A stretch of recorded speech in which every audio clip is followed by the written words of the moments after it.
देखिए जी, home minister साहब से हम मिले अभी। राज्य सभा के 3 मेंबर मेरे जो कुलीग्स हैं,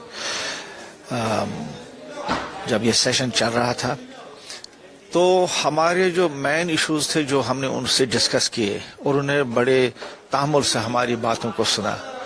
एक तो ये था कि यही जो हैरेसमेंट हो रही हमारे बच्चों को, ट्रेडर्स को और जो लेबरर्स जम्मू कश्मीर से आते हैं, खासकर कश्मीर एरिया से।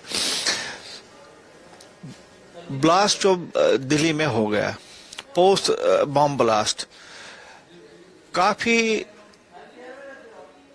हैरेसमेंट हो रही है।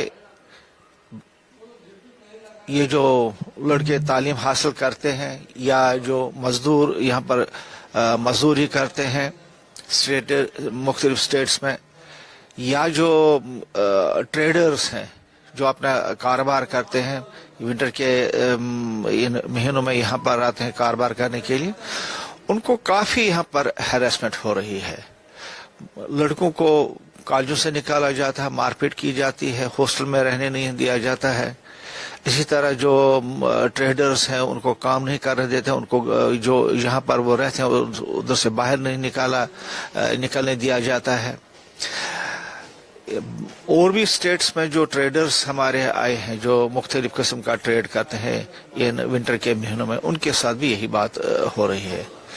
तो हमने ऑनरेबल होम मिनिस्टर साहब से कहा कि ये जो टेररिज्म है ये तो एक ग्लोबल मीनेस है।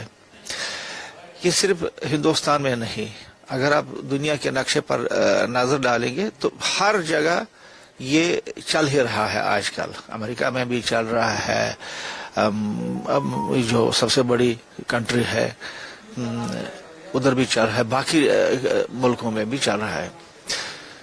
तो इसको उसी नजरिया से देखना चाहिए। लेकिन ये जो टारगेट करते हैं जम्मू कश्मीर के लोगों को, तो ये हमने उनसे कहा कि ये ठीक नहीं है, क्योंकि कश्मीरी जो है, खासकर कश्मीरी, ये न टेररिस्ट है, न बॉर्न टेररिस्ट है, न ये टेररिस्ट है।